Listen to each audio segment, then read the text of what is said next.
Good evening. I'd like to call to order the special meeting for the Board of Education for Guthrie Public Schools for Monday, June 17th, 2019. Roll call, please. Davis. Present. Salee. Here. Watts. Present. Pearson. Here. Flagg. Here. Bennett Johnson. Here. Smedley. Here. Madam President, we have a quorum. Will you please stand while we recite the Pledge of Allegiance? I pledge allegiance to the flag of the United States of America and to the republic for which it stands, one nation under God, indivisible, with liberty and justice for all. Can I request we just move the flag? Because this side of the room can never see the flag. Every time we move it, it gets moved back. We just move it. Figure out something. We can do that. Would you please join me in a moment of silence before we begin our meeting?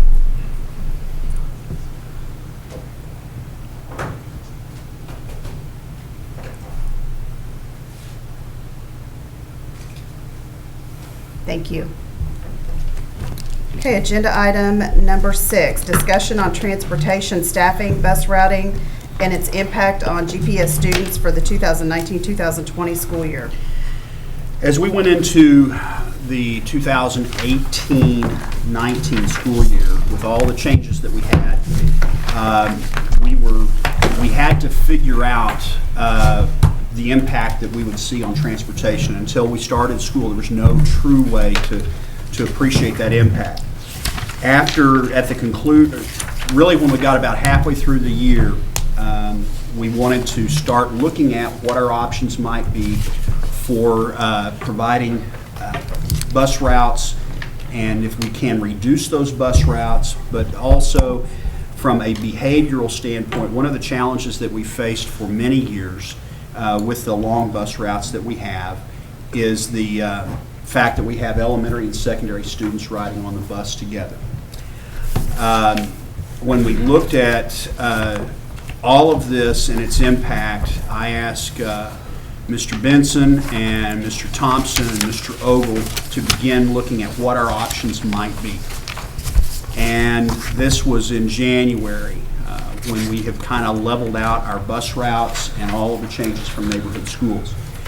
And so they've worked with our consultant that we've used for the last couple of years to help us with our transportation department and on the routing and ways that we can be efficient and provide the services that our community expects.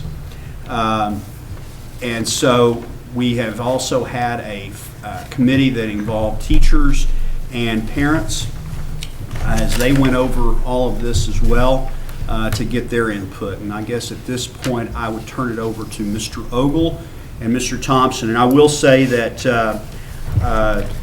the item 6 and item 7 are related without a doubt, but we kept it as two separate agenda items for discussion, but they will probably morph into one.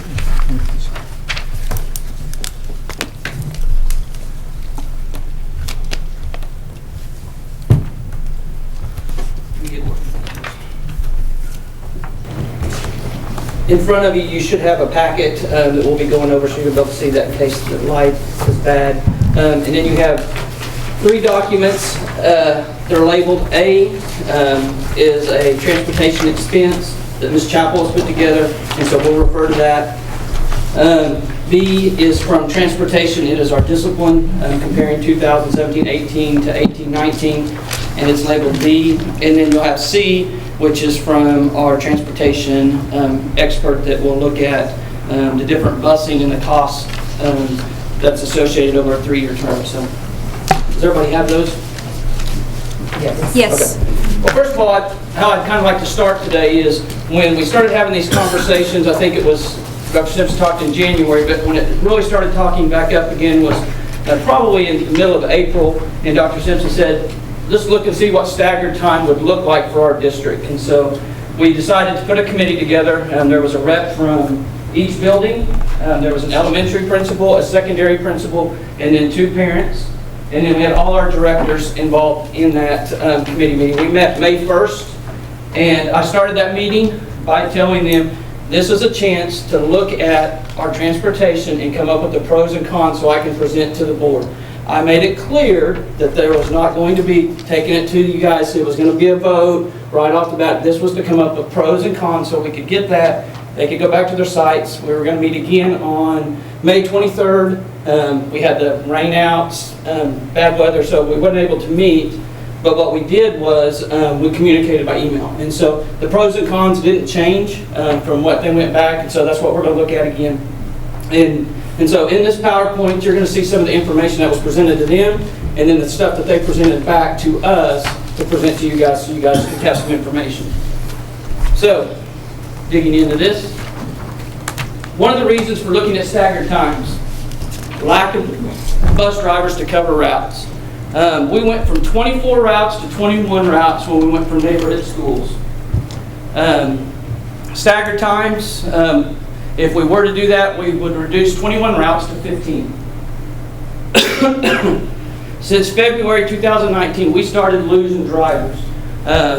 One of the things I would say, we were down to 16 route drivers. When the economy has been bad since I've been here, we have had drivers. And when it gets good, they can go out and make more money. And so we've seen that during the 6 years that I've been here, the ups and downs of route drivers. So how do we cover those 16 routes? And then we have 5 more routes still to cover. So we have pulled our 3 mechanics that have CDLs, a route supervisor, Mr. Chappell's here. He's been called in the morning or in the afternoon to drive a bus a couple times. Been generous to help out when needed. And we've combined routes. When we combine routes, is we have 70 kids on a bus. And you know what's going to happen? Of course, that's going to lead to the discipline that you're going to see. And so what happens, we have enough to cover the 21 routes if everybody shows up for work. You guys know that's not going to happen every day. And so that's where we have to be creative, and we've called to ask, is there a coach that could come help drive in the morning or in the afternoon? And so some of those coaches, depends on where they're at in their season, have been able to help. Right now, we are still, I believe, unless we've had somebody pass the test, are we still sitting at 16? Yeah, one more pass the test. So we're sitting at 17? Okay. So we're sitting at 17 drivers right now. The overtime in transportation, this is on your handout A. You're going to see that was up almost $10,000 in transportation. And that comes from our 3 mechanics and our route supervisor for the most part. You've got to remember, we started school late, knocked off 10 days, plus we had the bad weather days. And so comparing transportation from last year and this year, that 10,000 is kind of deflated just a little bit because of the amount of days that we were in school. I'm sorry, are you referring to Exhibit A? Yes. Okay, that has ran July through June. We received one of those in our committee meetings in March that ran September through March. So is there a reason we've backdated this report to July? I might refer this back to Michelle. Michelle updated this.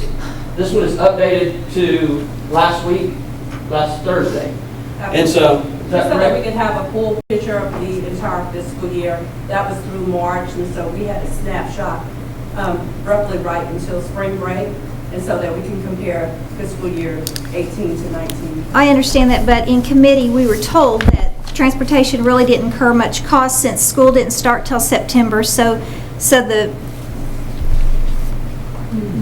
one that we got in committee in March is September through March, which I understand since we got this in March, it cuts off in March. But is there a reason that we started it in September and now we're looking clear back to July? Yes, because our mechanics and our route supervisor, 2 of them, are working June, July, and August as well as September. There are people still working, and we have the enrollment, which takes us 12 hours, and that 1 to 2 days that we do that part of it. So there's a cost for July and August. Okay, we just did not see that in March then. Now, I asked to prepare the September to March comparison from this year and last year, because that's when we started school.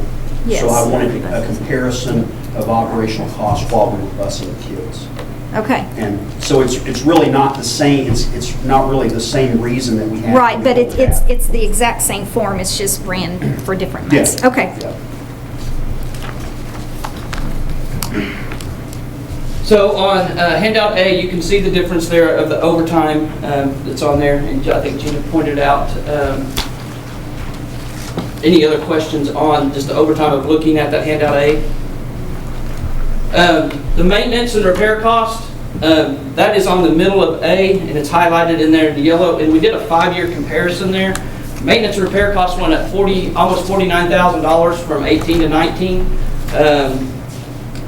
It's hard to pinpoint exactly. We had a couple of big bus issues. We had an engine go out. Cody, what else did we have? Transmissions went out.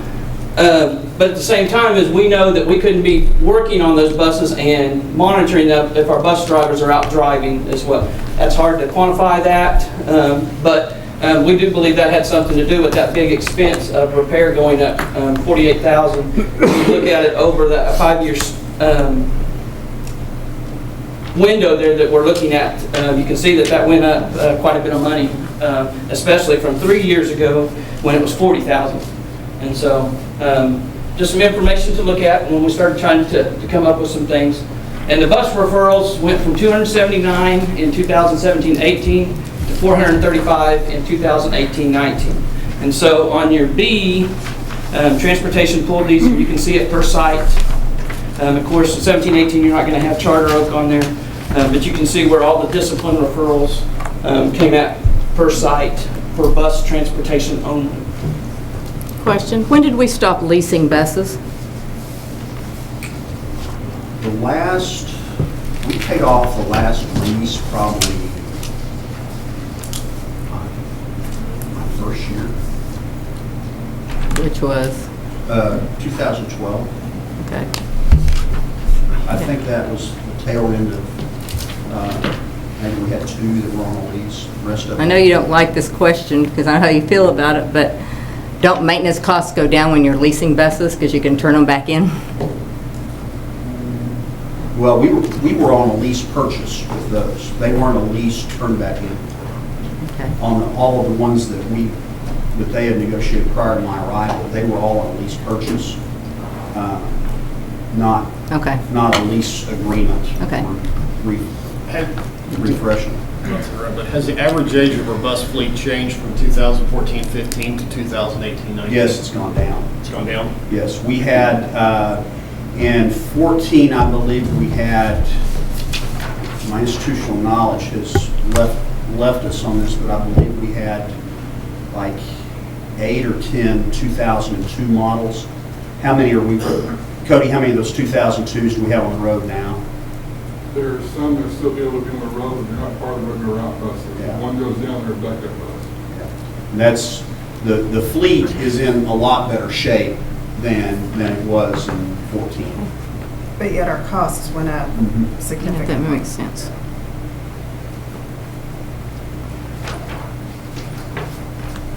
I left this one slide up here and I made it number 1 because it is a big priority. I want to talk a little bit about what happens when we get to where we cannot cover the routes. Because this happened my first year, 6 years ago.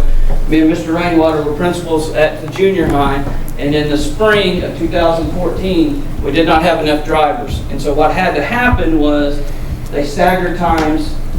Most of the time in the morning they could find enough drivers. It was the afternoon, and so they would pick up at the normal time at 3:10, 3:15, and they would hold 4 or 5 routes, and they would take everybody else home and come back. And the earliest route usually got back to the junior high about 5 o'clock, and the last one, if we were lucky, was out at 5:30, 5:35. So kids were getting home 6:30, 6:45. And so this is one of the reasons why, number 1, I wanted to put it up here by itself, is because that was a big chore on us as principals, because everybody else is off contract time at 3:40, 3:45. And so as principals, I was lucky me and Mr. Rainwater were working together, but the elementary principals are there by themselves. And so if they have something going on that night, they're obligated to be there till that last kid leaves. And so that's a big responsibility. And so I wish we wouldn't have to talk about that, but that's reality of what happens and what's happened in the district, just 5 years ago when we didn't have enough drivers. Anybody have any questions on that before we move on? Number two, reasons why we looked at staggered times was to reduce ride times for students. In theory, when we went to neighborhood schools, we were trying to get down and cut that number down. We still have some kids that ride a bus, correct me if I'm wrong, about an hour and 50 minutes? Yeah, we're usually back at 4 or 5, an hour 45 minutes from now. Okay, hour and 45 minutes. Compared to, we're getting back at 5:30 or even 6 o'clock on some of them, we had the grade class. And what happened, I think what Cody's mentioned, to tell me if I'm wrong, Cody, is when we had to start combining and we have some of those 70 kids on a bus, those are those kids that are still getting home late. Before we had to start doing that, combining routes, when we had the 21 drivers, we had decreased that and it was about an hour and a half. And so when we talked to transportation, the guy that helps us with our software has been doing it for many, many years.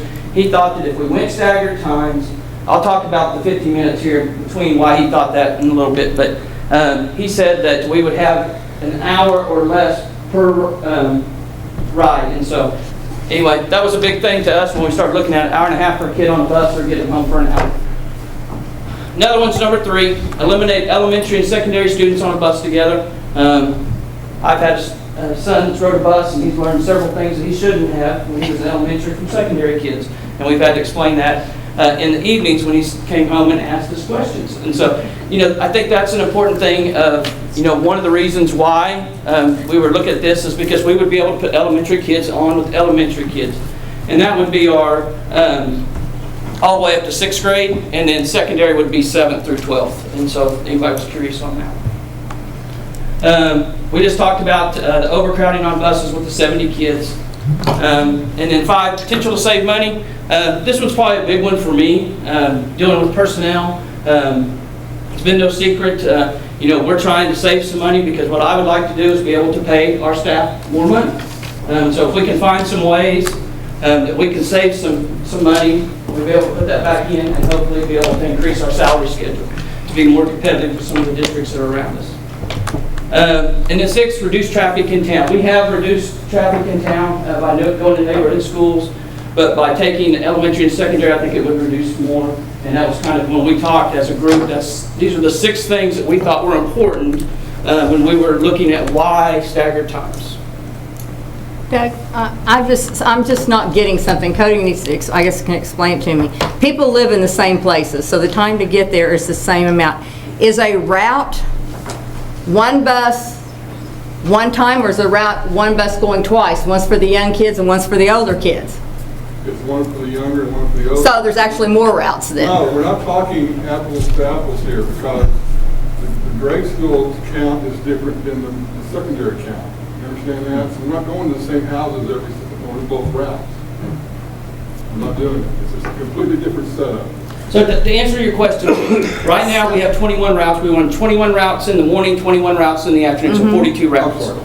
And so with the staggered times, with what Dale has presented to us, would be 15 routes for the elementary, 15 for the secondary, so 30. So in all, you're going to go from 42 to 60 routes. Okay, that's not the way the numbers are reading to make it sound that way. You're going to see We some doubled numbers the here in a routes. minute that shows that. Okay. Okay, good question. Okay, from our staggered time committee, from the staff and our parents that were on the committee, some of the 3 of the biggest pros that they come up with was to reduce the bus time for students, reduce discipline by buses by keeping elementary and secondary students separated, and to reduce the overcrowding on buses. And so that was pretty common amongst every site, and the parents and the information that we got back. Those were the 3 that were the most common, and so we kind of agreed with that. Interject here. It's when you're on a bus for a shorter amount of time, you're going to reduce discipline, and that's something that was a target, is trying to, as we reduce the amount of time the student rides the bus, that will reduce the discipline.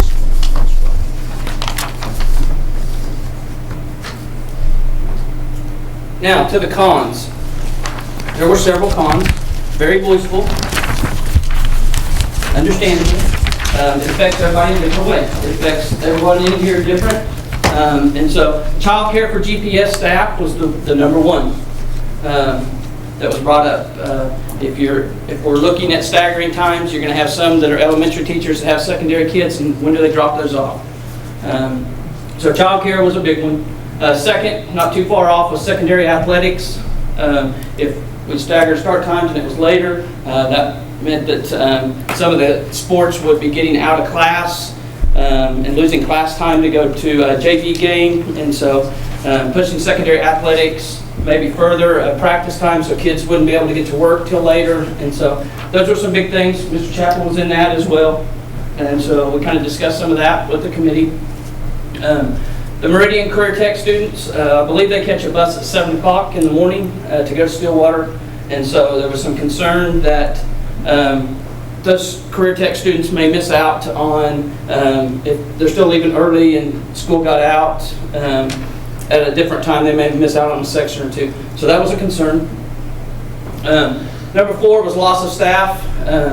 There were some people just thought that we would lose staff because of childcare. I mean, it's just call it what it was. It was, if I can't do this, I'm going to have to go find another job because it's going to cost me money to put my kids in childcare to help to offset that distance between the staggered times.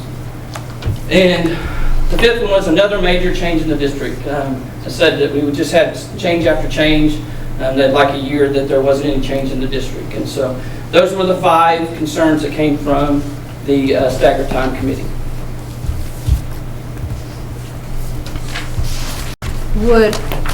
If you went to the VOTEC, I still asked this question in committee and it still hadn't hit. If you go to the VOTEC at noon, let's see, your afternoon VOTEC, and we start the high school later, you've lost an hour of high school education. Is that not correct?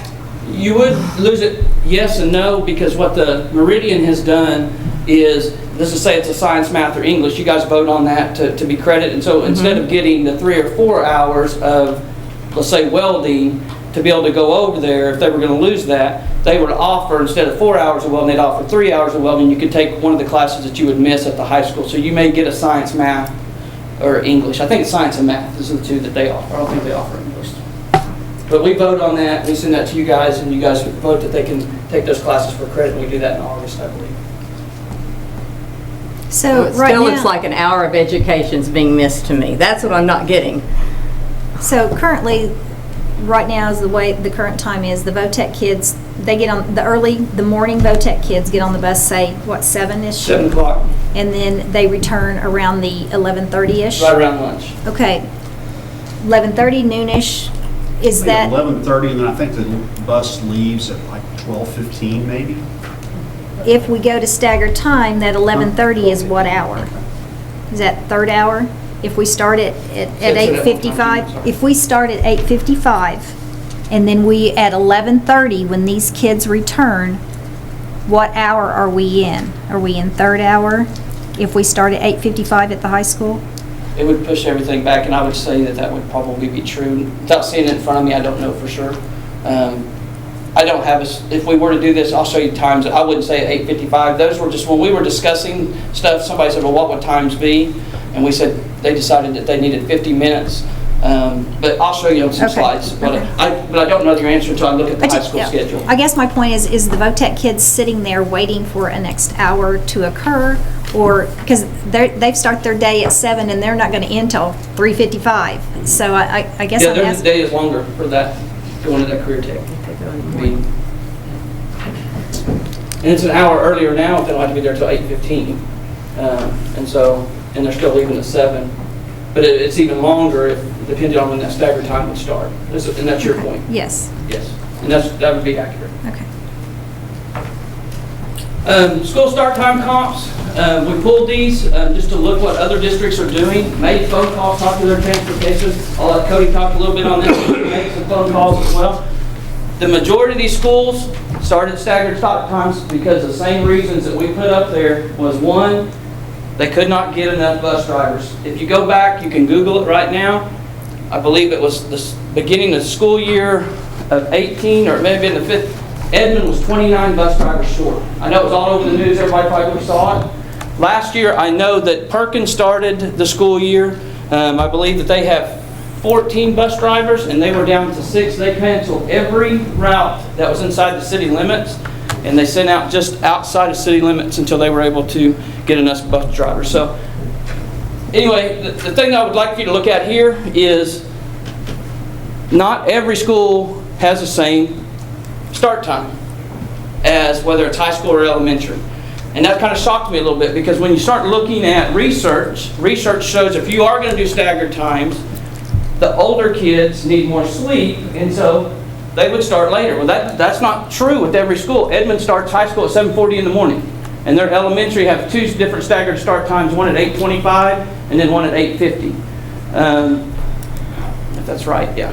And then you can look, just use Stillwater for example. Their high school starts at 9 o'clock.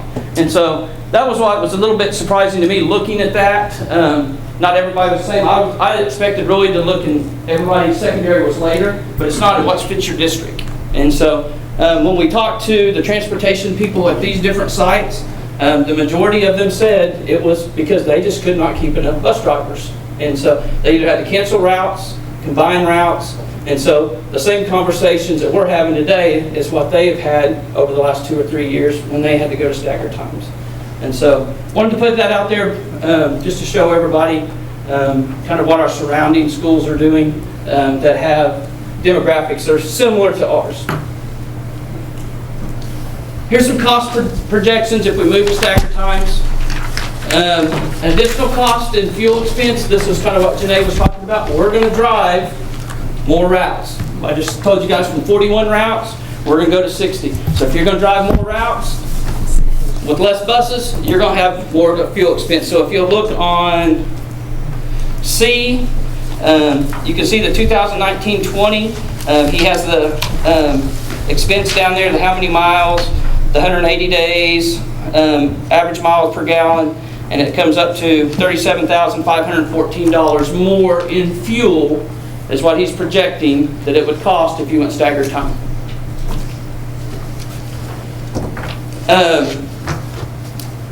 The second bullet point I have is projected savings in salaries.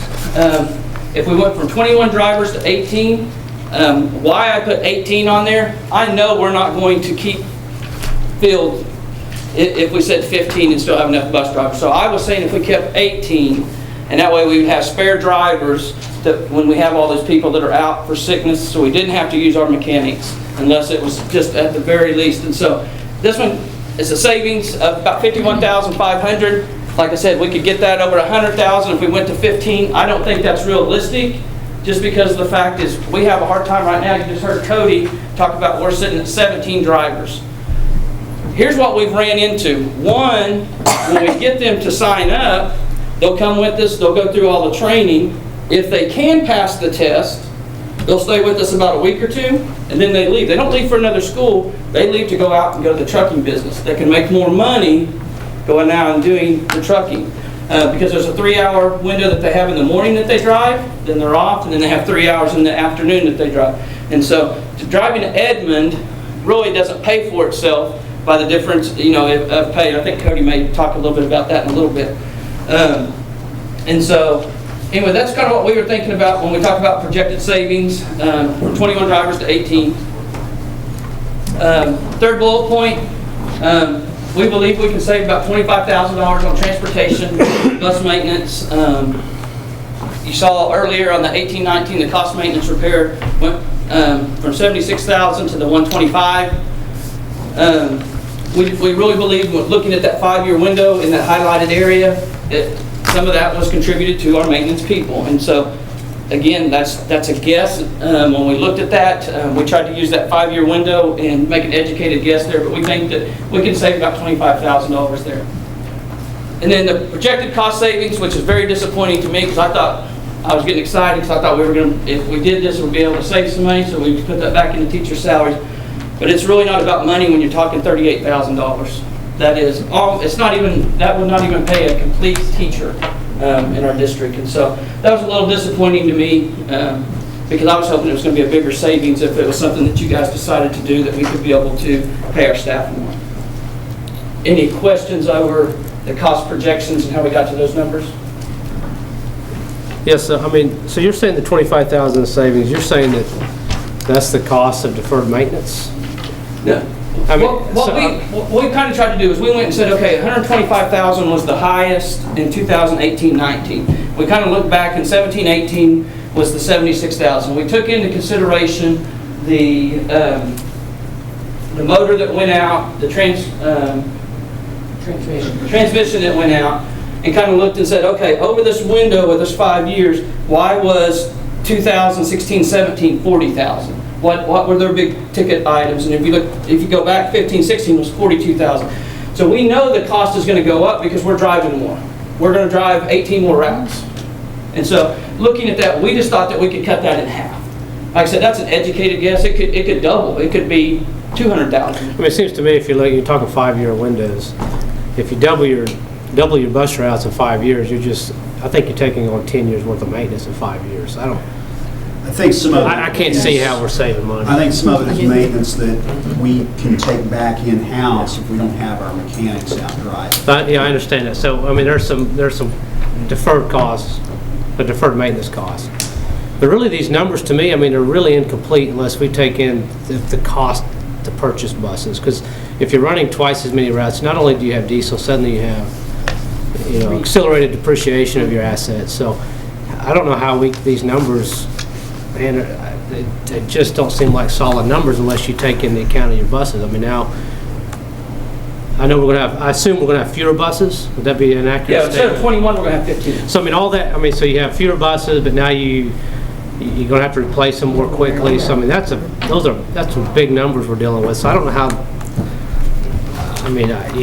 unless I'm missing something, these numbers don't mean a whole lot to me unless we look at the big picture on that. And I don't know how to put a number on what you're talking about. I mean, we discussed that, and so. Well, we know how many miles we run. We know about how many miles a bus is good for. So I think we could put some numbers on that, really. But. And we can look at that again. I mean, when we put this and we asked Dale to kind of run these are kind of some of the numbers that we received. I have just a clarification question. You had mentioned we would be running less buses. We will have less buses or less bus routes? Less buses, more bus routes. More routes. They'll be doing double duty, basically. They'll run around twice in the morning, run around twice in the afternoon. But if we have fewer buses, it could be the cost of that asset or that bus. I mean, over a 5-year or 10-year window may be about the same if you're having to. But that's what I'm saying. We don't have those numbers here. No, you don't. So I don't think in a cost-benefit analysis, you're really going to be able to determine what your savings are. And with the variables, the variance of our roads, as we all know, in our school district, some of them they don't do a lot of damage to our buses, and some of them do a significant amount of damage to our buses every time we drive them. And thankfully, we're not having to run our routes today because with some of the roads out there right now, who knows if we could even run them. Are our bus drivers, you said they're 3 hours in the morning, 3 hours in the afternoon. If they run the 2 routes in the morning, two routes, are we paying more hours? Can they complete that in 3 hours? Not considered. Dale said that they would be able to still get them in that time frame, and that's why we're talking. They will be able, because I thought Cody said no. That's why we're trying to get the routes, both routes, in 1 hour each, so they can get back in their 3 hours. We don't want to have to go over them. And then they made an exception of, we have 2 routes that we all know are out there. One's on the east side, one's on the west side. And they go way out there on both sides. They may go farther than the hour, but we're doing that now anyway. So but the rest of them should be an hour and on both of the routes and both go in and out. So it should be able to stay at 3 hours. And this is, Travis, this is simply about, can we cover the expectations of the service that you're asking us to serve, okay? We're at, I'm going to correct, I was wrong when I told Doug, I thought he was going to talk about the 15. We are at 16 drivers right now, okay? If they all come back, this is going into my 4th year, this coming fall, and I never had every driver, we ask them every year in May, are you coming back next year? Everybody checks the box, yeah, I'll be back. Like last year, we had three drivers who come back to work. So I expect, and that's happened almost every single year.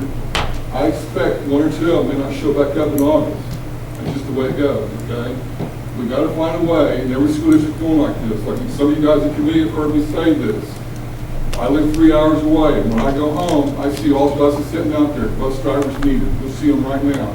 And we're checking out on the websites for what their hourly wage is and everything.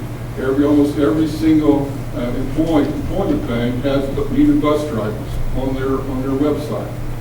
It's a situation we're dealing with. And like Doug said, I would say of the last 10 people that quit, last 10 drivers that quit, 9 of them went to other jobs besides the bus driver. None went to Edmond.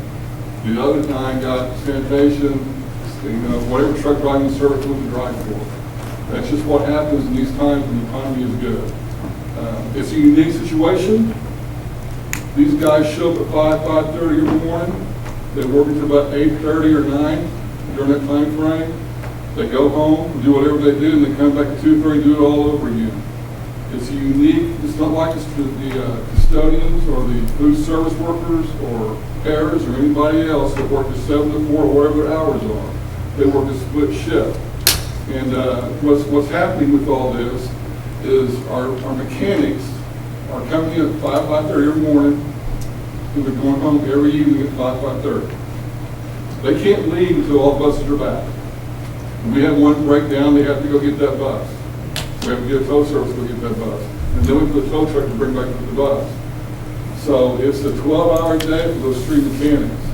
One of our mechanics drove the same route the entire school year because we were that short-handed. We never got that's 2-3 hours in the morning, 2-3 hours in the afternoon, and then sometime in the middle of that work shift that they're working, they got to repair our buses for them. And that's where the cost is coming in. Yeah, we got an engine or two, we got a transmission, but some of it's just simple stuff we don't have time to fix right now. Will that cost come down? I don't know. So Cody, I'm not trying to challenge you on why we're doing it. I agree we need to do a better job. And we need to do this for the right reasons, and I agree that we have a problem. If we're going to make a decision based on the economics of it, then that's a different conversation. I just want to make sure we're looking at good numbers. This is what this is trying to provide the service that the public and the parents expect us to do in an orderly way that it makes sense to do for us. Does that make sense? No, absolutely. And so if it comes with an increased cost, I mean, it's still probably the right thing to do. It just, if we're basing our decision on the economics of it, then I would just say I think we need to consider, for instance, the cost of the buses. Shawnee, this SLED does this, and it was driven by the superintendent and by the board and everybody else that they started at 10 years ago. They were 24 routes.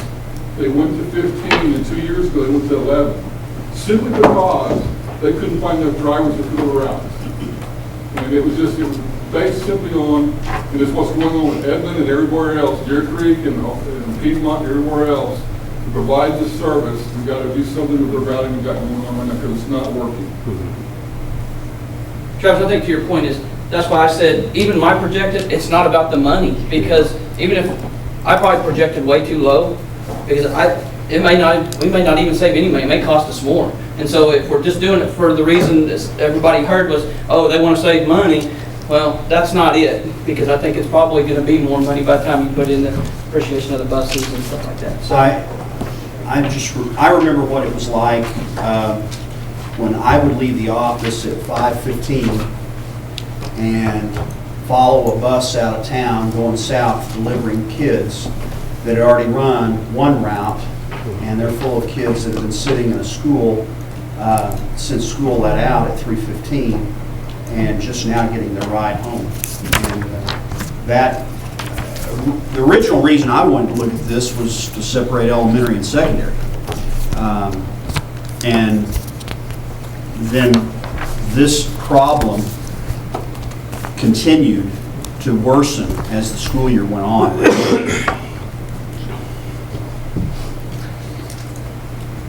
So, from me, not from anybody else, but from me, kind of when I talked to Cody a little bit, I think if we were to go to staggered times, here's what I would suggest, is a 7:45 a.m. to 2:45 and an 8:35 to 3:35.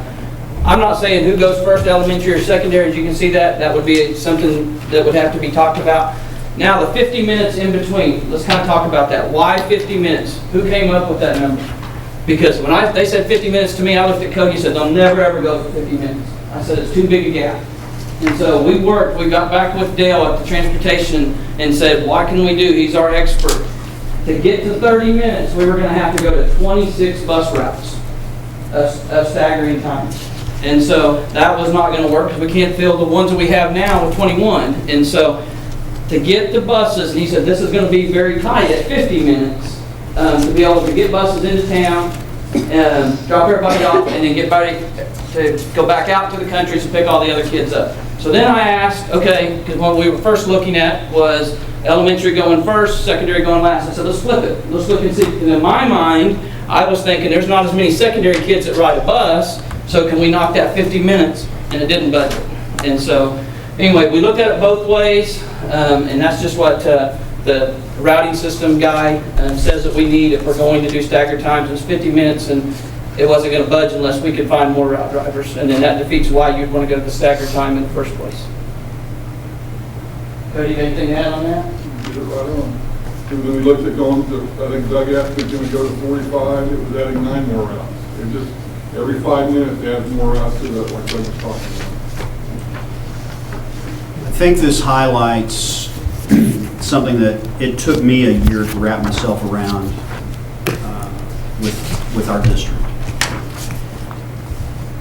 There is no district like our district when it comes to transportation, because we have several challenges that continue to make it difficult for transportation. We have more students that live outside the city limits than live inside. We have a very large geographical footprint with 232 square miles.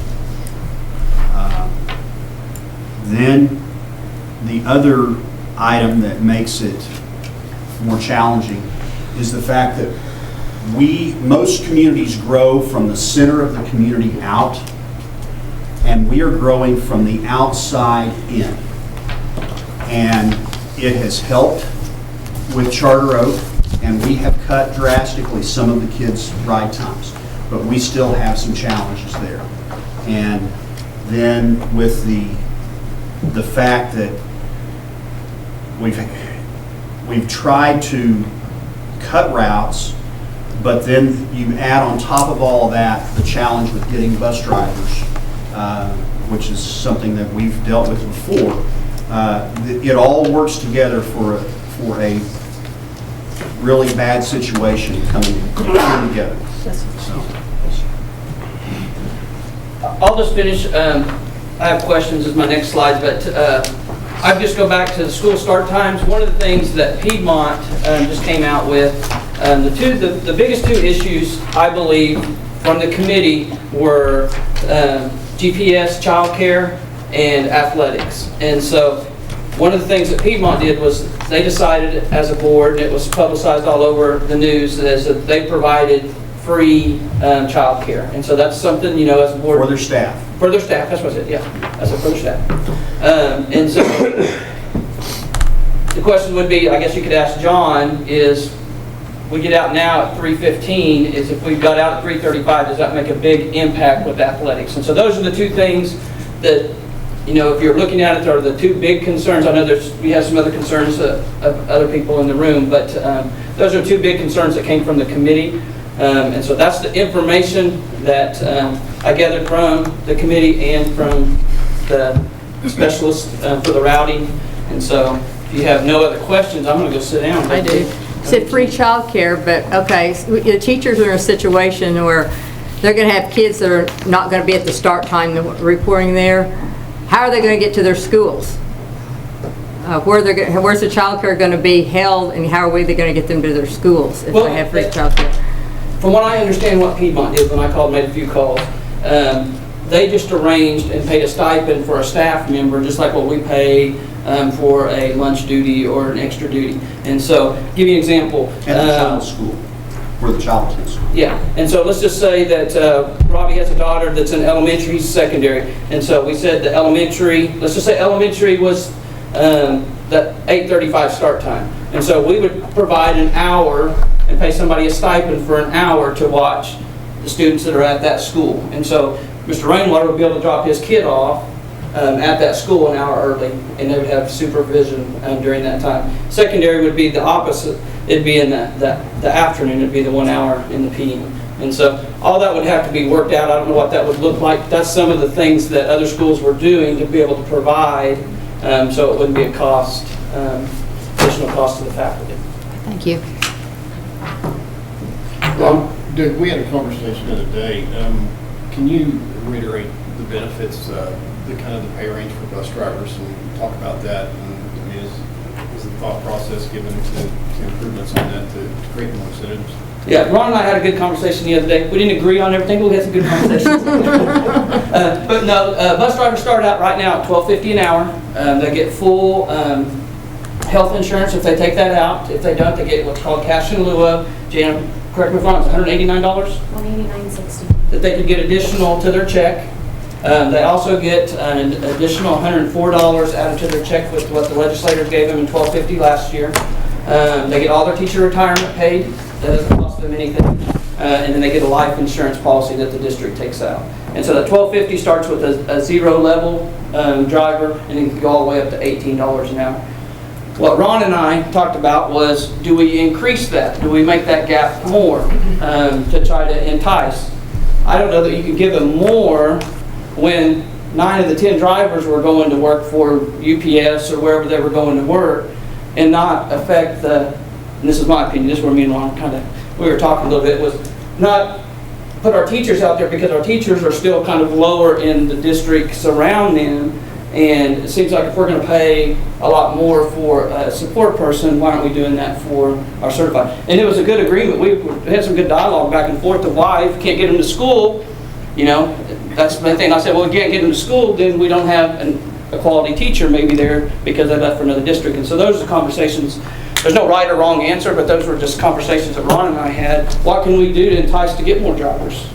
And I'm curious too, our bus maintenance staff, our mechanics, what are we paying them, and what's that equate to over time? He said 15. 15. And I'll say this, this is where Doug and I kind of go, we have a dialogue. I believe when I got here 3 years ago, we were in the top, I don't want to say we were number 1, number 2, but we were up there in the top 3 or 4 or 5 in our pay for bus drivers. Just me doing quick checks on 13 or 14, 15 sites, all but 2 of them were above us now. Of the 15 I looked at. So what they've done, what other districts have done is, and we did, I think in 18, we had to have the swim lane drivers and things like that. They've increased their hourly wage for the bus driver. So we're down there some. Does it affect our recruiting? I don't know how you determine that. I do know that we have 4 employees of Edmond School District Transportation Department that live in Guthrie proper right now. And that it is simply because Edmond starts off more than we start off at, considerably more than we start off at. And so we can't get on here. Can't be because of the pay difference. So I will say that, and Doug and I talked about that, you bring the teachers. I understand the teacher thing, I really do. But I'm also fighting for my staff too. So we have dropped, and everybody's starting to pass us some, and it's starting to spread out there a little bit. We're talking $13, $14, $15 an hour. Some are even more than that in outlying areas that are paying their drivers more. But it was $16 an hour. So mid-del. So there has been you come here for that kind of money. All we're asking these people to do. So. Give you an example, Ron. $1 raise for a 6-hour employee, 180 days. If you did the math, it's like almost $1,200. That'd be a $1,200 raise. And then you got a little bit of matching that we have to do in the district, but that's what their raise would be.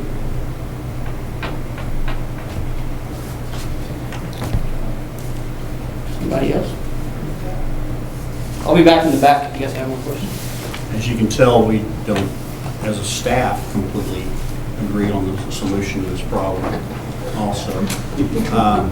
One of the things that, and Mr. Ogle and I have had some robust discussions about this as well. When we made a big shift in our salaries, the question is, did it make a difference? Or because that was also somewhat coincided with the energy sector going down in their in the economy. And so what was the reason that we got drivers then? Was it the energy sector beginning its collapse, or was it the difference in pay? And the answer is probably a little bit of both.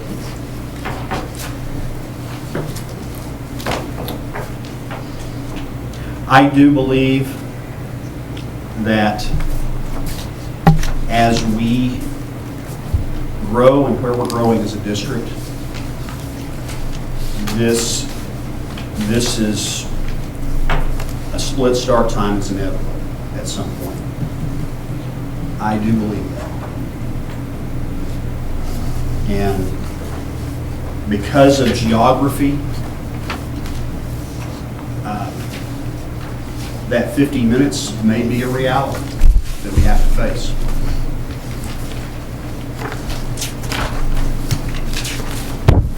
So, Speaking of geography real quick, I kind of looked at this last week real quick on an area I've been before that has basically the county is the same size, Cherokee County is the same size as Logan County. But the school district is different. We're 232 square miles, I think. Cockrell Public Schools are 175 square miles, so we're not ballpark. They travel daily about 930 miles a day on the route. When you take the 5A, 3,500 kids, about 1,300 students that they pick up and drop off each year. They're kind of like we do here. So the comparisons are almost identical, except for the mileage. And when they're driving 930 miles a day, we're driving 2,000 miles a day.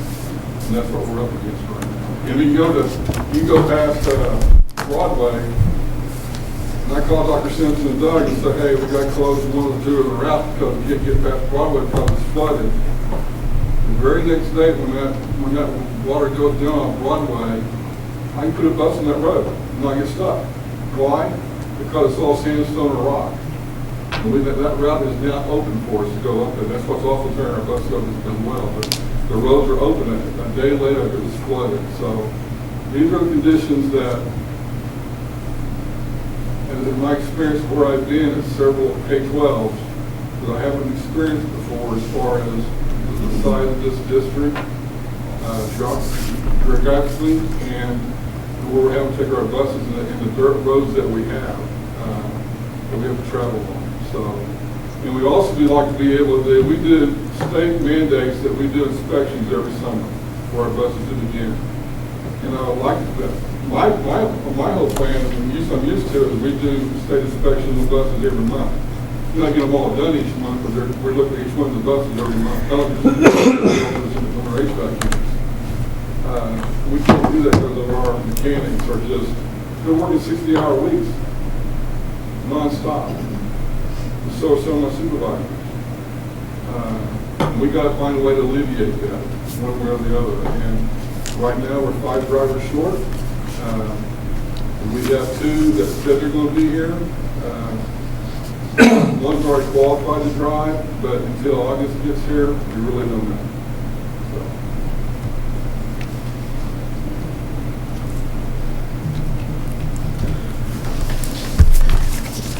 So I'm prepared to support it. I mean, I know there's some pain, and I think we need to do it for the right reasons. That's to, I think, improve or reduce the bus ride times. I do see the value in fewer bus routes, fewer drivers. Mechanics shouldn't be driving buses, they should be taking care of buses. However, if we're going to use the, an economic cost-benefit analysis or what have you, I really think it should be a little more thorough and should include cost of transportation over time to replace buses, kind of what that piece looks like. That may not be, to me, that's not the driving reason to do it, but it needs, we need to make sure we really understand what the true costs are. I'm a little concerned about the impact on the VOTEC students, kind of how that affects their schedule during the day. Is this going to disincentivize them to enroll in VOTEC because now their day is really long? And then I think my concern as well is impact on the staff. Sounds like maybe the daycare option maybe would help alleviate that. So those are my 4 main concerns. But I agree, I think we should look at trying to find a solution that utilizes this approach that we're talking about tonight. I don't know how the rest of the board feels. We haven't even talked about how this would impact extracurricular activities, sporting events. I know Mr. Chappell is here. Can you enlighten us on what you think that's going to have on the kids that play football? I mean, if we do go to later start times, later getting out, I mean... My biggest issue is the OSSA tells us we can only miss so many days in school. If you miss part of the day, that counts as a day. So, if we were at the backside, if we have events that start at certain times and we'd have to get out, say, like right now, we don't have to get out 6th hour at any time because the way our schedule's set. If you push that back even farther, whether it's 15 minutes, 20 minutes, 30 minutes, then it could dig into some of our 6th hour. Now, we can make some changes like the 4:30 start times to 5 o'clock times when it's us versus someone else. But when it's like a track meet or a tournament that we're involved, whether it's baseball, softball, those type of things, then there can be an issue on days. I know we had, I wish I had Mr. Proctor here. We had probably, I guess we can miss 10 and then we asked for 15. And we had probably, and the good thing about that is most of the time there's really, really good students. So it's students that might miss 14, 15 days, but they're still usually A students or B students. It could create a possible problem. I know one thing we had mentioned or talked about with Doug was if we were the last ones, looking at a 1st hour scenario, like a 0 hour. We just kind of been throwing all those things through our heads. But, and then my biggest concern too was possibly from the standpoint of, especially if you take some of my high school coaches dealing with that have elementary kids, you're talking, if you're saying 45, you're talking about 6 and we're the last ones, you're talking about those guys going 12, 13 hours a day. Some of those guys. Because, that's the effort they put into some of the things that we do so our kids can be successful. I know a lot of schools may not do that, but I know a lot of our coaches do. John, you talked about the 8:35, you talked about 7:45, but that was secondary. What do you see that as is there issues with that? Just from an athletic perspective, I see no problem. I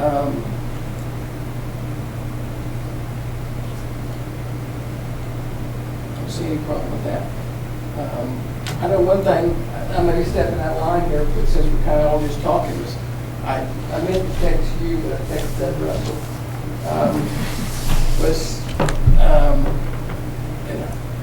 Was the possibility of, and I know that there's certain scenarios of using possibly even teachers as drivers. I know that those come in the double dipping situation.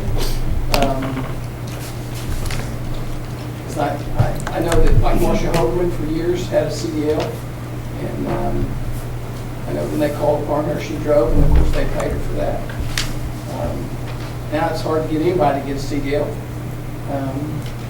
It's kind of a real pain. They've made it a pain. You're talking about 4 days, 8 hours, plus you have to probably spend 15, 20 hours studying before that. You have to take the test, and you have to go get the actual classes that take I believe it's 32 hours, and then you have to come back and practice driving the bus. And you're talking about a major. Do they have to maintain a DOT physical and all of that as well? Yeah. That's a real I mean, it's not fun to have if you don't need it. It's every year. Right. I know that there was a time, I believe, when Dr. Simpson first got here, you made an offer to someone, you made offers to people. I was actually a health teacher at the time, and he made an offer to pay people in the springtime, and I think that's how we kind of got through the spring, because a lot of those guys were, as soon as school was out, you'd go and anybody had a CDL.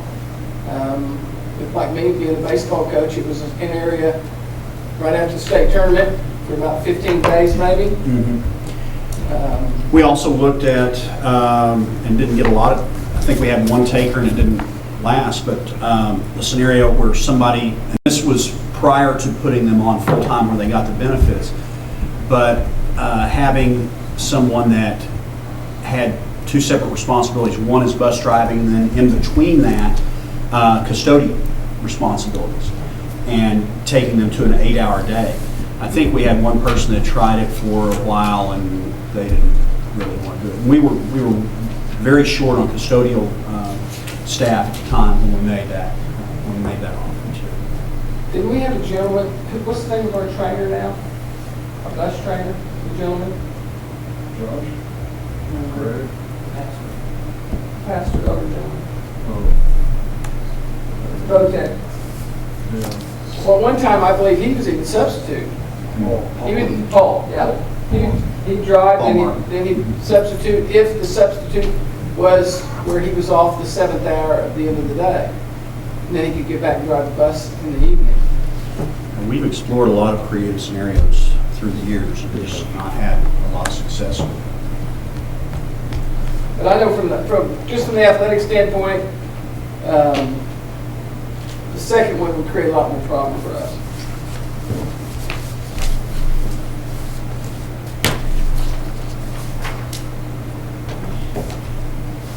That still doesn't leave the elementary kid being home without the secondary kid. Yeah, we haven't talked about that at all. Vice versa. So, there's two issues. Route times and bus driver shortage. Is that fair? So, I'm not sure. So, apparently, Ron, you talked about paying bus drivers more. I think that would definitely alleviate our bus driver shortage. So we'd still have the longer bus routes, so we don't fix that. But we go to running 2 routes. Do the bus drivers, like for, you mentioned Edmond and Middale, and the increase, do they get the benefits also that we're giving ours? Because that accounts for some money right there. Yes, they do. Everyone that I know of, that's why we went to it, is because everyone else was doing that, and they have them on a 6-hour day, and so they're on benefits too. Doug, do we know where we fall in line with some of these other surrounding schools pay-wise? Cody looked at it today. We tried to look, just the one, because they're not going to drive all the way to Putnam City to drive, that's too far. So we kind of looked, we know Coyle uses a lot of their staff, kind of what we talked about. Of course, they're not a large school, to make theirs work. Cody, do you have some numbers there?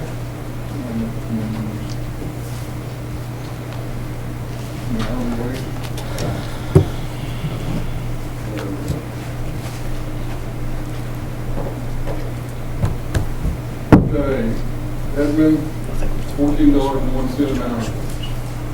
Piedmont, and Piedmont's a different, how they do it, it's $23 per route.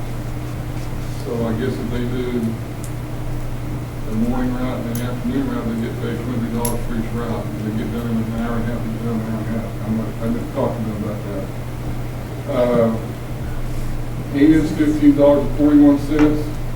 Deer Creek's $14. Stillwater's $11.33. That's the kind of surrounding areas that I got. Oklahoma Public Schools is $13.11. Mustang's $13.69. So some of the numbers right there. And how much did you say we're paying, Cody? $12.50. $12.50. So the numbers that you just presented, is that starting wage or that's That's zero. average? That's a new driver. A new driver.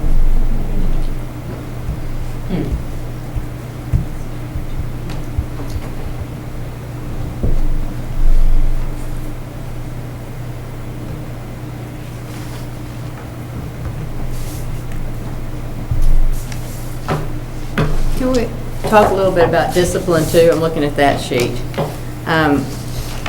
Discipline, I recognize that we were at 1 or 2 grades originally in each school, and now we're at up to 5 grades, been with kindergarten. But you would think if you're adding older, younger kids together, I mean, the discipline would be increasing, but on most of the schools, it's not. It's decreased.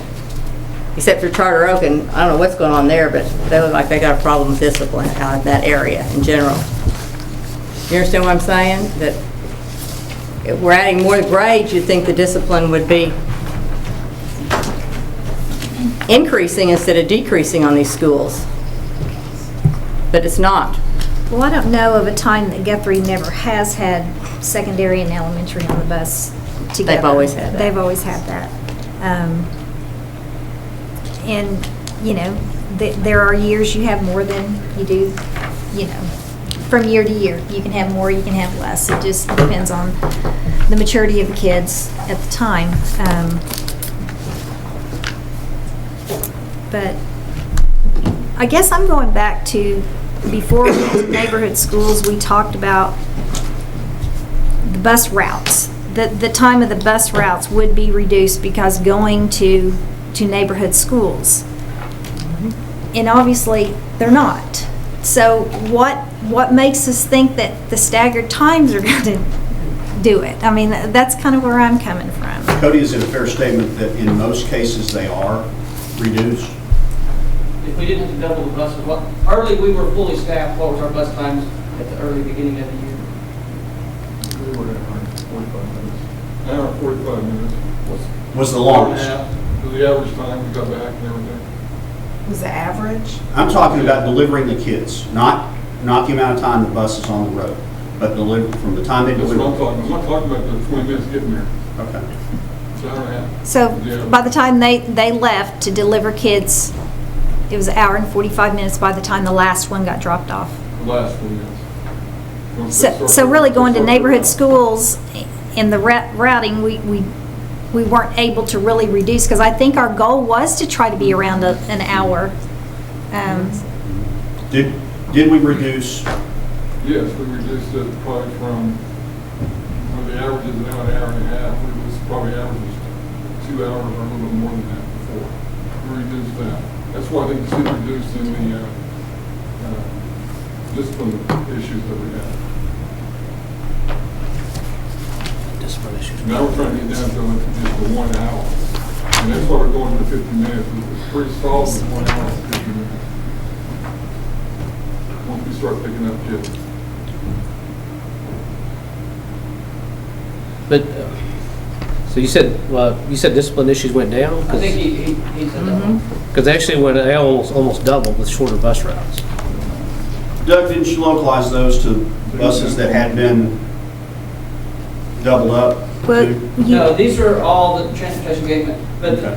like Charter, the ones that are doubled up, Charter Oak was one that's doubled up. And so that's why I was saying that discipline is higher because they had 70 kids. That was where we were trying to do the mile radius, but not, we were trying to go as the crow flies.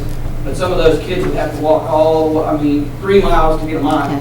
And so that's why we ended up having to double some of that up.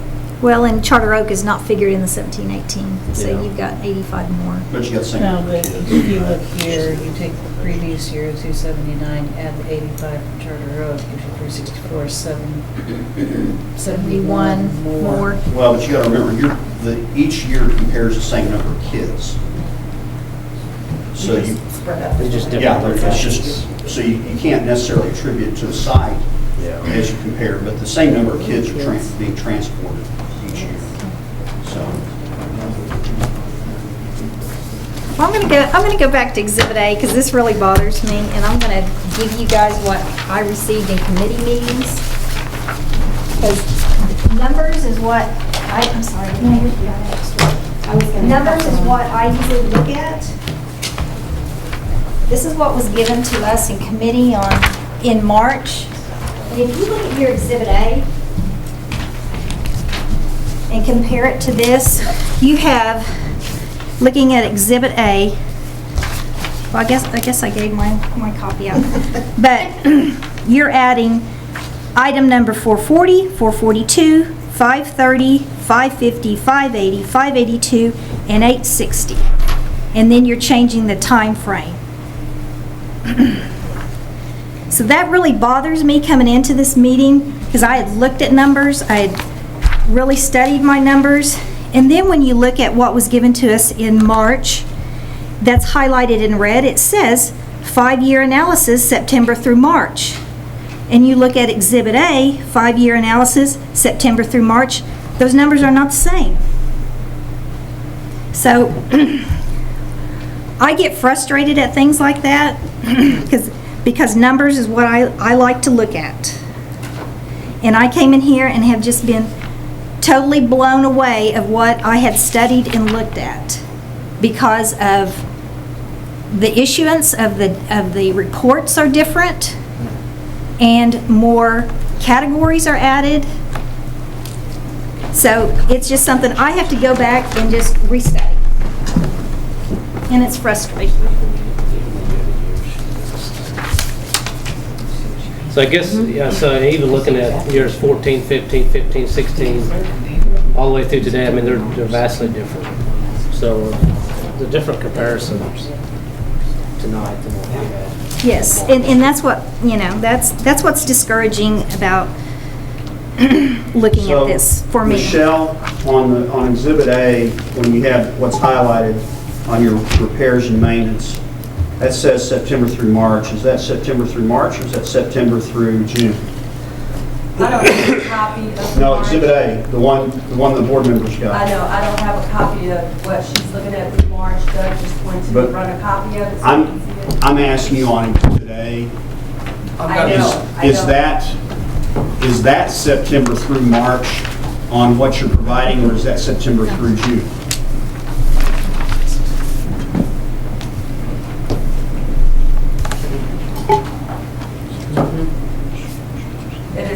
It is July through June. I did not correct the September through March. Okay. Everything on this Exhibit A is July 1 through June 30th of 2018 versus 2019. So it is just a typo error there for the 5-year analysis. It is July through June On the repairs. on the repairs in yellow.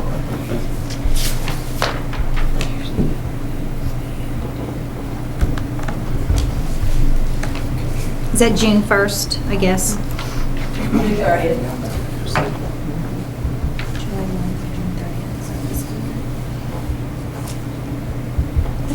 When did you cut this off, since we're not in July yet? I just updated this for Doug last Thursday, and I still use the dates through June 3rd. Okay. June 3rd.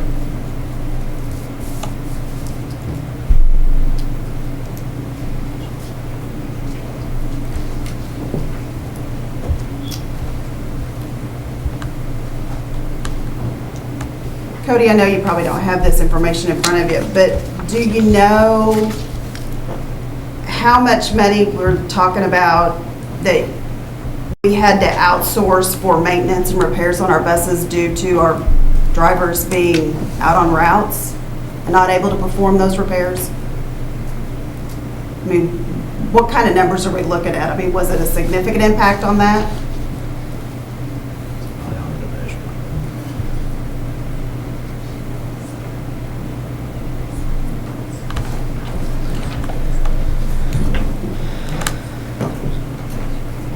I will have to look that up for you. Yeah, I figured you probably would, just because that's kind of a really,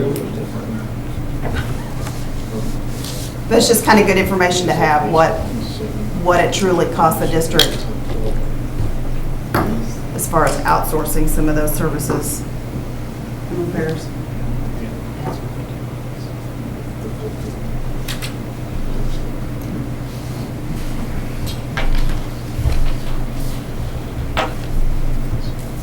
know, I've had a lot of people talk to me about it, and I just feel like, I know it's hard to find bus drivers, but I feel like we're gonna be hiring a lot more staff and possibly teachers, if we do go to these staggered times.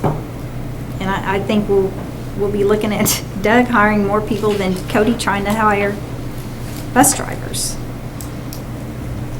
That's the feel I'm getting from the community. The community's gone through a lot of change going to neighborhood schools. They've been very supportive with us with the bond issue. I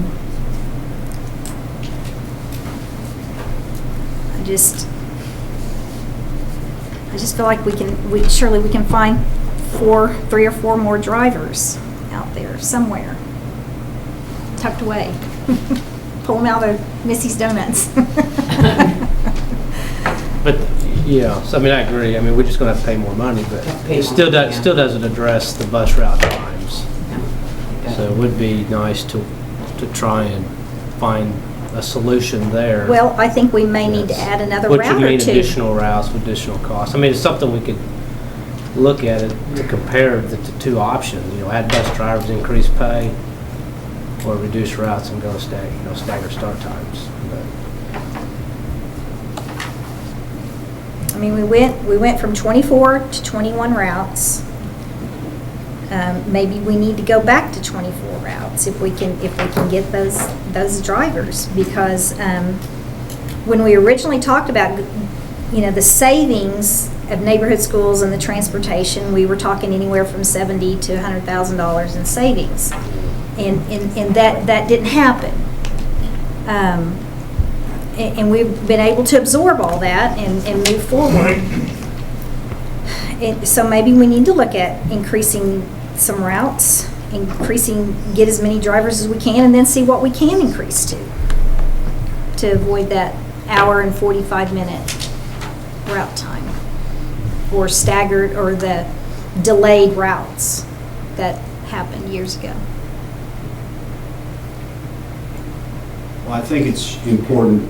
The goal tonight was not to reach a decision. The goal was to make sure the board was informed of all of the issues that we face. There's not a clear solution here. And unfortunately, if there were, you guys know if there were, I'd just come with a recommendation and given you the reasons why, but it's not clear. And it's, my fear is with where they are building homes in our school district, this challenge will only grow. And I think that the board needs to be aware of that, needs to be made aware of that, needs to be made aware of the challenges if we don't do the staggered times, and then the challenges if we do. And we have had, as you can tell, lots of discussion among staff about this, and there wasn't a clear winner among staff either. And just like I knew there wouldn't be a clear winner with the board. So I guess at least we shared it with you. Is it possible for teachers to drive? Do they have to have a planning hour, their 6th hour, in order to drive in the evenings? Is that, I mean, I don't know the schedule, I don't know their contract, I don't know the busing way. I guess it would be, if you're gonna pay them a stipend to drive, right now we have one driver that drives from Robbie's building. He drives, he has a planning period 7th hour, correct, Robbie? Jack? He doesn't anymore? So he goes and gets his bus during his planning period, then as soon as school is out, he drives afternoon only. He doesn't drive mornings. And then he's just on that scale, like we talked about, 1250 at 0, and he's been doing it now for probably since we had the shortage. And so wherever he's at on that scale is what he gets paid an hour. It usually takes him a couple hours to do that. Do you feel, Mr. Rainwater, do you feel that there are staff members out there that would be willing to drive a bus? I mean, that for the extra pay? I mean, I know, I think Angie can correct me if I'm wrong, but I know we could have kept a special ed teacher if that was the case. If we could have allowed them to drive a bus?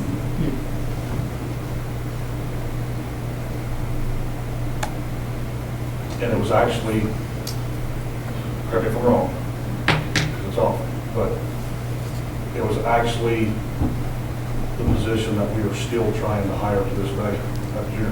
Why would we not allowed it? I guess that's my The question. issue that we run into is, as a board, we've told them that your contract time, you can't double dip. Okay, so you can't get paid until 3:40. You guys remember we had the big Indian tutoring issue? You guys remember that as a board? Where they cannot start getting paid till 3:45 to tutor. Well, kids get out at 3:15, and so if they're given instruction for 30 minutes, they can't get paid for it. We can't by law pay them when they're pay them for an additional item when they're under contract. Okay. It's kind of like, remember, extra duties stipends are for things after the contract. Outside of contract hours. So to answer your question, the issue we would have with that is we would love people to do it if they don't have a conflict. Maybe in this case right here that we were talking about is the amount of IEPs that are out there that the teacher would have to be performing maybe before or after school. Not saying that was the case, but when you start saying, okay, you're going to drive a bus, but you can only get paid for, if you're going to drive it 2 hours, you're only going to get paid for an hour and a half of it. What's incentive for them to do that? I guess you could increase the pay for that amount of time if you wanted to do that, to make it even.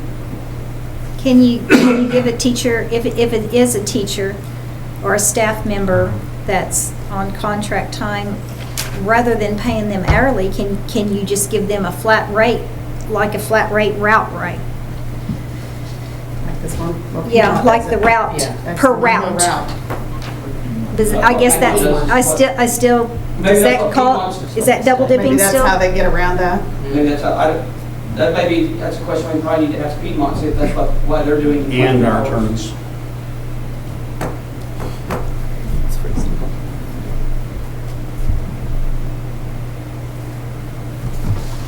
Just to throw this out there though, I want to play devil's advocate a little bit with you because we've got negotiations and Michelle's here. One thing we're not thinking about is now that if you do use those teachers aren't doing as much duties. And so that's a big thing in negotiations is duties right now. And so if they're driving in the morning and an afternoon, they're only allowed to do one, where you may have several teachers that are doing several duties, and that's kind of became an issue in negotiations. Which would make it worse on the ones that weren't driving to try They to would have to cover all cover those more duties. Just throwing that out. Something. Does the school pay for the CDL to go get tested? They pay for the CDL. Do we? Yes, we do. We do. We pay for all the training. One thing we don't pay for is their background check. I'm sorry, they're what? Right? Background check. It's a permit. Permit and their background check, what they have to pay for themselves. And while they're training, they're paid as a bus monitor, which is minimum wage, while they're working with us. Which helps kind of reimburse them for the permit and hopefully the background check. So it sounds like they're utilizing us for free training. That was, a lot of them are. I mean, that's what I heard earlier, right? In some cases, yes. So do we have a requirement they pay it back if cost of that training if they They had don't, to stay employed for say 6 months or? 6 months or something before you, or you have to reimburse the.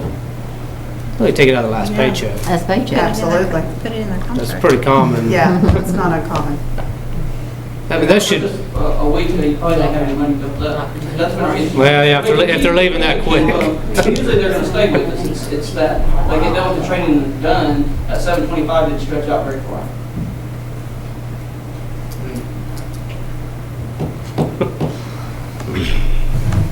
Well, and, I mean, I don't know, and it's, because I'm so all over the place with this whole thing, and like Gina said, you know, maybe the solution is to add additional routes, but at the end of the day, even if, we're still gonna have the same issues, because we're still, when somebody doesn't show up for work, we're still gonna have to pull a maintenance person or somebody to cover a route, I'm going to have to pay a lot John's got more. something to say. or we're gonna have to pay a lot more. I mean, we're not really fixing the problem.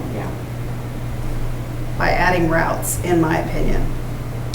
In some ways making the problem worse, because. Because you've got more positions to. Yeah, add all the routes you want to, if you don't have somebody to drive them. Right. Right, It's going to be very expensive. I mean, purchasing the buses, yeah. and then to keep that number of drivers, our pay is going to have to be a lot higher than it is now. Cody, how many buses do we have right now that are only held back and used, that are not in use but usable? That are not activity buses? 4 or 5. Okay. Do you have something to say, John? You were, No. your wheels turning? Oh, okay. You said by getting extra drivers, he raised his hand because he gets called every morning. Yeah. He's just ready to go. But, we went from 24 to 21 drivers, and we increased our cost by $23,000. So, Yeah. so I know. you can look at it a lot of different ways. Mhm.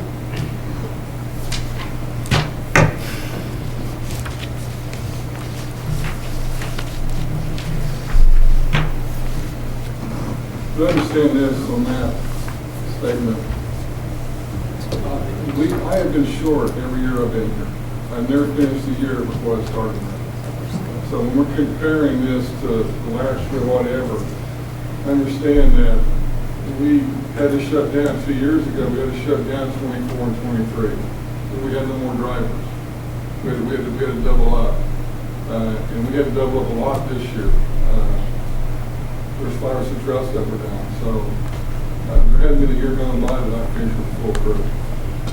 I don't really expect it here sometimes, but we've got to find a way to take the stress. The last 45 days from spring break until the last day of school was the hardest 45 days I've gone through in a long time of transportation. It was, we were calling shaft every day, we were calling coaches. We really had to get outside the blocks and get everybody through school and get them home.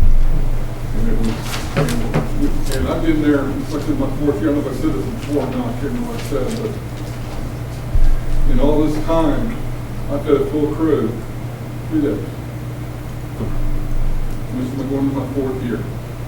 I've had a full bus driving crew 3 days in those 3 years so far. And some of it's workers' comp, some of it's extended illnesses and stuff like that when they're gone.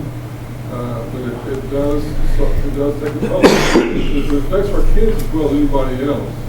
When we're having to shut down sled routes, and we got to go around and change those pickup times in the bus and the people and the drivers and the monitors and those buses, it affects our children as well. And we got to call the parents, and every time we do this, we got to call. We just shut down one route for a couple of days. We can notify every single parent what's going on. No, hey, you're going to be on bus 5 instead of bus 6. And it happened a lot, especially the last 45 days. And it's not just the bus drivers and the mechanics and my supervisors that are going through this. Our students are going through this as well. So that's why we're bringing this up and talking about it tonight. Will we get 21 bus drivers before school starts? I can't answer that question for you. Will they all come back, all the 21, 20 that said they come back, and one did resign at the end of the year? I don't know. Until August gets here. If we go to staggered times, Cody, and go down to the 15 routes, how many drivers are you going to try to have on staff full-time? Are you going to try to have the 17, 18? We're trying to have the 18. That's why I remember my slide.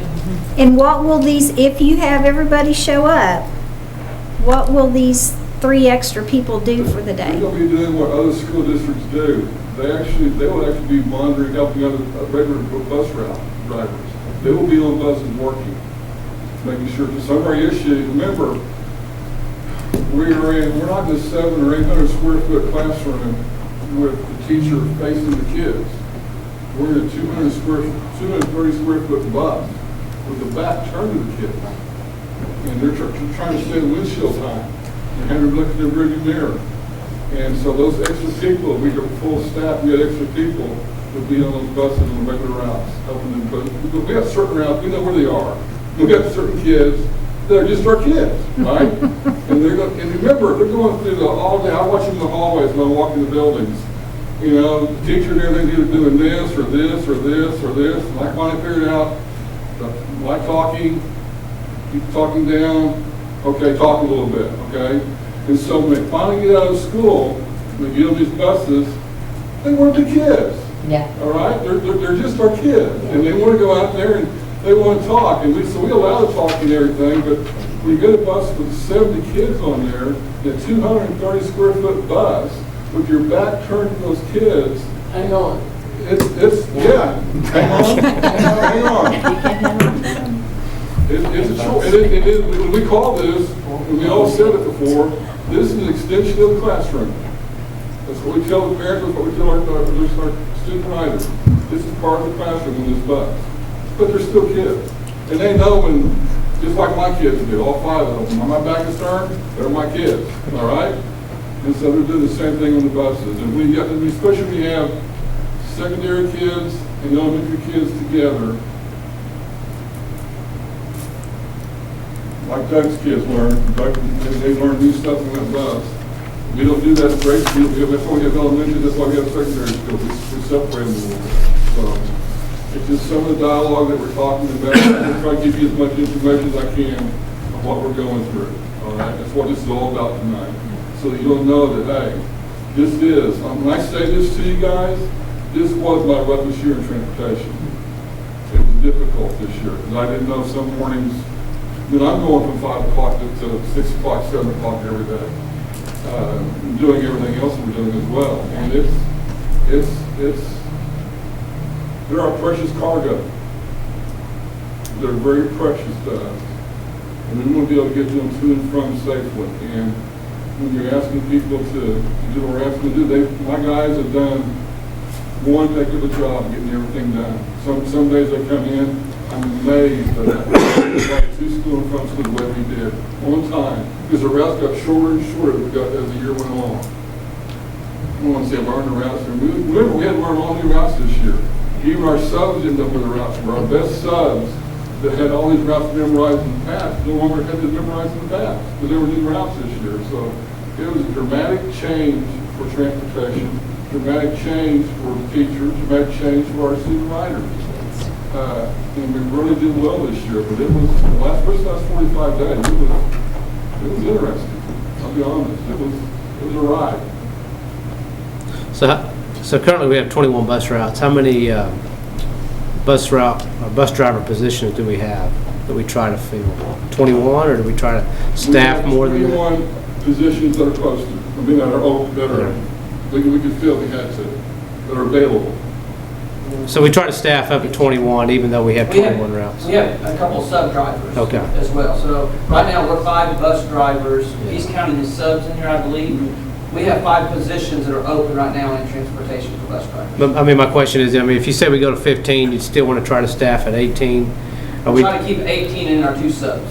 so are we using that same approach currently with the 21 routes? Say, what are we trying to staff for 24? So there's part of a problem, but.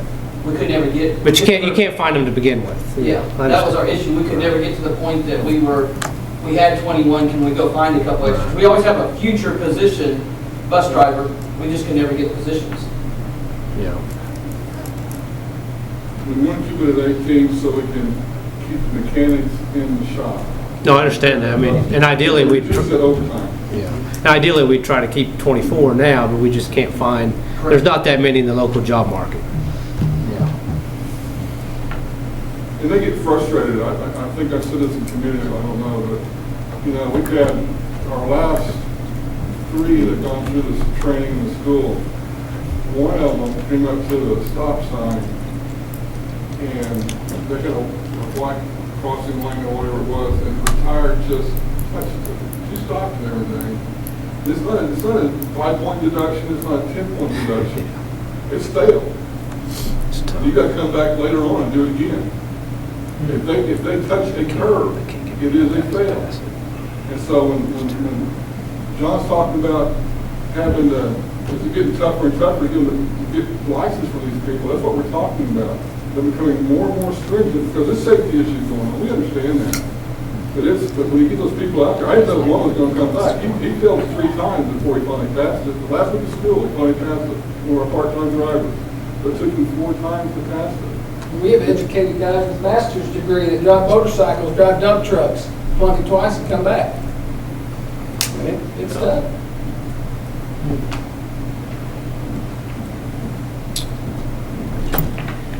It was much easier back when I did it, and I failed it the first time. I confess. Are you going to try to take time? Yeah. You're trying to hit me here. Is there anything else that we want to have discussion with the parties that we have here tonight?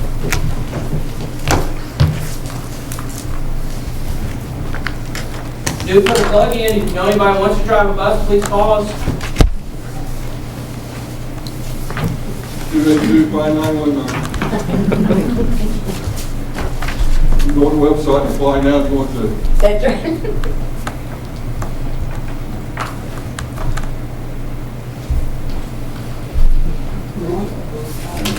Any discussion? Still haven't discussed really what's going to do to the parents of kids. If their high school kid is going later or their elementary kid's going earlier stuff, that's a whole other issue we haven't got into yet.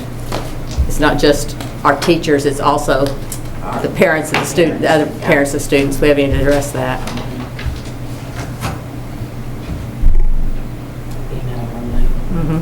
Another more discussion.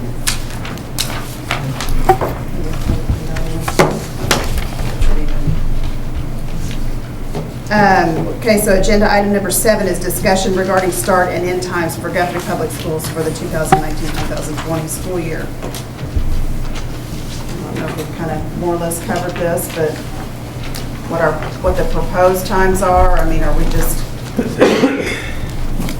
Those were times that we discussed, like Mr. Capel and I, if you guys decided that secondary was going to go later, John thought that 335 wasn't perfect, but it was better than the 350 that was talked about. And so, not that that's ideal. And then we just said, okay, it's 745 better. They have more practice time to get out, but you're losing sleep time, which, you know, for the kids have to get there early. I don't buy that philosophy because they're not going to sleep. They don't put their phones down long enough to sleep anyway, so I don't think 30 minutes is going to make or break them. And I think it prepares them for life because you don't get to sleep in when you got a job. So studies show that teenagers need more sleep than adults. Research shows that there should be not a school start before 8:30. There is one state, I'm not going to name it because I know the political flavor of the room, but there's one state that had a proposal in their state legislature this year that secondary schools could not start before 8:30. It failed, but because of local control as much as anything. But that's. So this 8:35 start time for our secondary, was that based on the data, the science that are supporting that? Yeah, I assume that it is, yeah.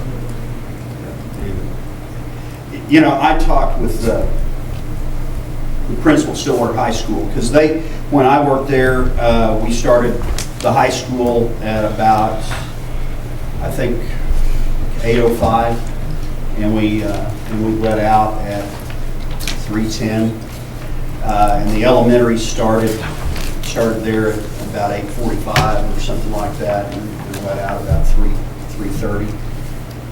And you know, Stillwater jumped into it based largely on the studies that supported for improved learning environment for secondary students. He, after, I think they've done this for 4 years now maybe, he didn't really see an improved learning time for the secondary kids, but something that they didn't see coming, that they found at the elementary level, is they had large jumps in their, and his wife is an elementary principal in the district. They had large jumps in their elementary scores when they did that because it put because of where Stiller was starting their elementary day, it put a lot more instruction before lunch at the elementary level when they did that. And so there wasn't a huge benefit to the secondary, but the elementary had a benefit by moving so much of that instruction to before lunch. And I think they were at 8, maybe 8:55, 9 o'clock, I don't know, start time, I believe. Wow, And it's been that way for years.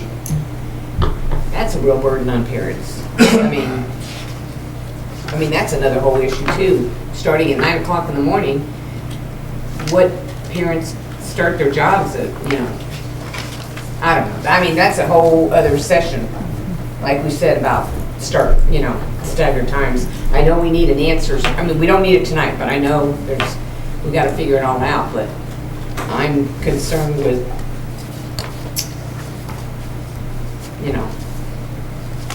what it does to as much as the teachers as the parents, is what's going to happen to them. I don't know. There's no easy answer, is there? No. If there was, I'd have brought you a recommendation at a regular board meeting. That's why we had a special. Yeah.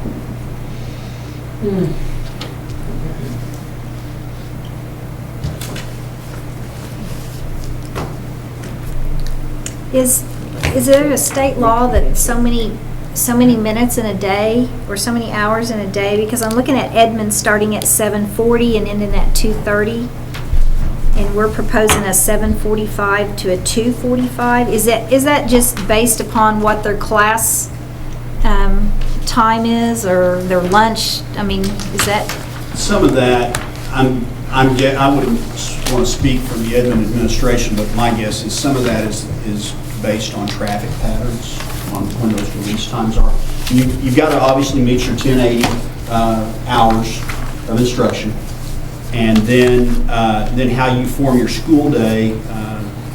A lot of that will be transportation patterns with your busing and your routing to get them to run the second route, and then sometimes it's traffic patterns around the school, because I think Doug, the ones at Edmond, the later elementaries were in one part of Edmond and the earliers were in another part of Edmond. Because I remember we talked about that. That's what Mr. Graham had said when he was the principal. That's why they had 2 different start times. He didn't say they're segmented. These elementary start at this time and another set. So it's just state mandated, you get your 1,080 instructional hours, and then you can structure your day. Gotcha. I'm sorry, what did you say we have to meet daily for? No, it's 1,080 hours. Okay, that's right. per year. Okay, gotcha. I thought you said 10 hours a day. No, 1080 a year, okay. Got it. Yeah.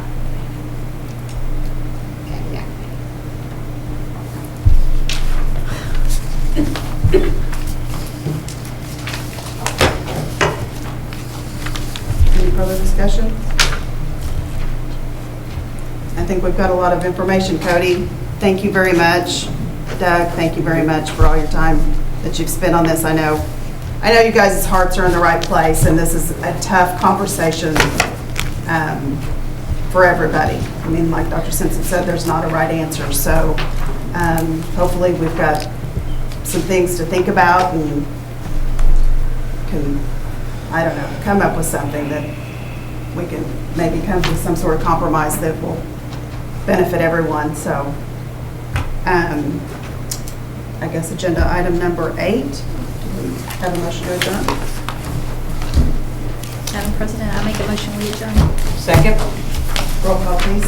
Davis. Yes. Lee. Yes. Watts. Yes. Pearson. Yes. Flagg. Yes. Bennett Johnson. Yes. Smedley. Yes. 7 ayes, 0 nays. Okay, before everybody